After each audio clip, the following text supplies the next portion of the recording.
Artificial intelligence ہے، جس میں کہ روبوٹکس ہیں، اس طرح کی فیلڈز میں ایک ایسا ایک ایلیٹ گروپ تیار کیا جائے اسٹوڈنٹس کا، جو کہ ان شعبوں میں بڑی ہی فوکس طریقے سے اپنی ریسرچ بھی کر سکیں اور اپنی وہ بھی کنٹریبیوشنز بھی پاکستانی جو انڈسٹری ہے، پاکستانی جو جتنی بھی ہمارے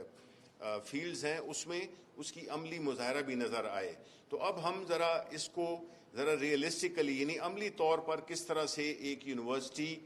کانسیپٹس لیول کی یونیورسٹی کس طرح سے اثر انداز ہو سکتی ہے ہماری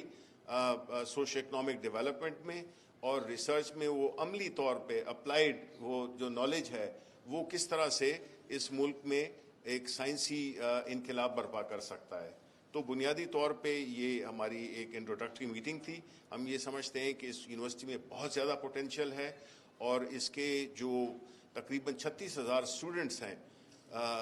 36,000 36,000 جو اسٹوڈنٹس ہیں، تو ہمیں جو ہے تو ایک معیار طے کیا ہے اور ایک اسٹریٹجی تیار کی ہے، جس کی بنیاد پہ ہمیں اب کوالٹی کی طرف جانا ہوگا اور تعداد سے کم ہمیں کوالٹی پہ زیادہ توجہ دینی ہوگی، اور حکومت کی جتنی بھی وسائل ہیں اس کے اندر رہتے ہوئے ہم ان کو پوری طرح سے سپورٹ کریں گے. لیکن ہمیں ہر وہ پیسہ جو پاکستانی ٹیکس پیئر جو پے کرتا ہے، وہ اس کے ایک ایک روپے کا عملی ہمیں اس کا نتائج اور فوائد نظر آنے چاہیے. یہ ہمارا ایک بیسک پرنسپل ہوگا، اور کس طرح سے یونیورسٹی کو بھی ایک سیلف سسٹینیبل لیول پہ لانے کے لیے کیا کیا اقدامات کرنے ہوں گے، کیا فائنینشیل ماڈلز تیار کرنے ہیں. تو بنیادی طور پہ یہ اس سلسلے میں ایک اہم وزٹ تھا، جو کہ مجھے بہت خوشی ہے کہ ہمارے ملک میں کامسیٹس یونیورسٹی ایک بہت شاندار کردار ادا کر رہی ہے اپارٹ فرام ہماری دوسری جو یونیورسٹیز ہیں. تو انشاءاللہ ہم اس یونیورسٹی کو مزید انٹرنیشنل پہلے 500 ٹاپ یونیورسٹیز کے لیول پہ، اور اس طرح ہم اسے بہتر سے بہتر کرتے رہیں گے. بہت بہت شکریہ.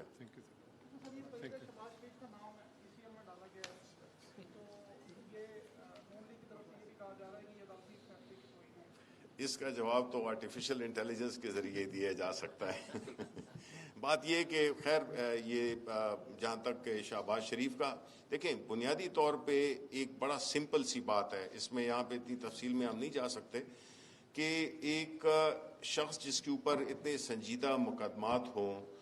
اور اس کو اس قسم کی فیسلٹی دی جائے کہ وہ بیماری کی وجہ سے باہر جانا چاہتا ہے. تو ہم نے دیکھا ہے ماضی میں بھی کس طرح لوگ گئے اور کس طرح سے وہاں سے پھر قانون سے فرار اختیار کر لی. تو ہم یہ سمجھتے ہیں کہ ان کا جو کیس ہے وہ ظاہر ہے ابھی وہ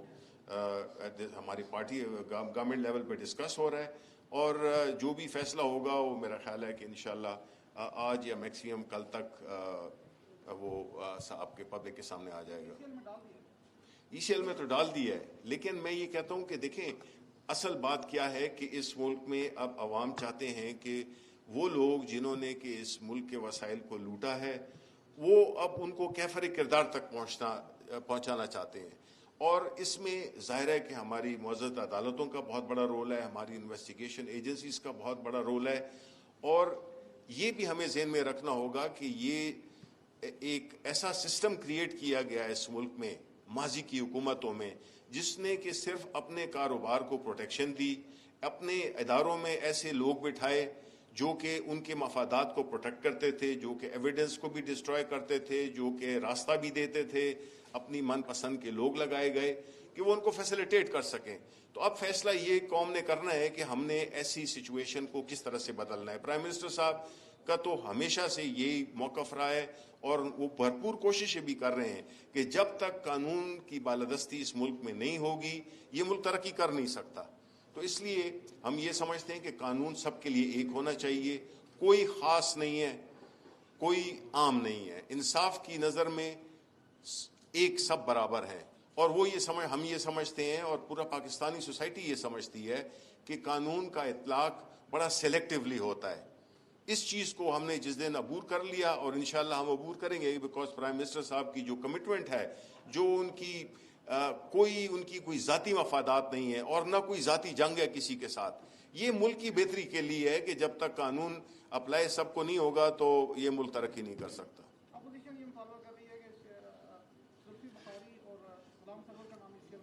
دیکھیں یہ کسی کی خواہشات کی بنیاد پہ تو نہیں کیا جا سکتا. یہ تو جو بھی قانونی اگر کوئی ایسی بات ہے تو وہ تو قانون اس کو ڈٹرمن کرے گا. اس کو جو قانون کے ادارے ہیں ہم بالکل پرائم منسٹر صاحب نے تو آپ نے دیکھیں کہ ہر اس ایشو میں جہاں پہ کہ انہوں نے یہ اس بات کو نہیں دیکھا کہ ان کی پارٹی کا کسی سے تعلق ہے یا کسی اور وجہ سے انہوں نے اکراس دا بورڈ چاہے وہ شوگر رپورٹ ہو چاہے وہ پیٹرولیم کی ہو جو بھی ہو انہوں نے یہ نہیں دیکھا. بیکاز ان کے لیے جو سب سے اہم چیز ہے وہ یہ ہے کہ ملک میں انصاف بھی ہو اور ملک جو ہے وہ اس قسم کی غلط پالیسیز کی وجہ سے ملک کو نقصان نہ پہنچے. تو اس میں بھی جو ہے تو سب انویسٹیگیشن ہماری ہی حکومت نے شروع کی ہے. بائی دا وے یہ نہیں ہے کہ یہ کسی نے ڈسکور کی ہے, یہ ہماری حکومت نے, یہ پرائم منسٹر صاحب نے خود یہ انکوائری آرڈر کی تھی. تو اس لیے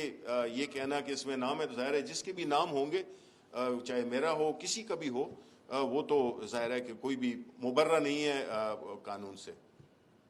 That's it. Thank you very much. میں ریکٹر کام سرچ یونیورسٹی پروفیسر ڈاکٹر تبسم افضل صاحب سے ریکویسٹ کروں گا کہ ساری یادگاری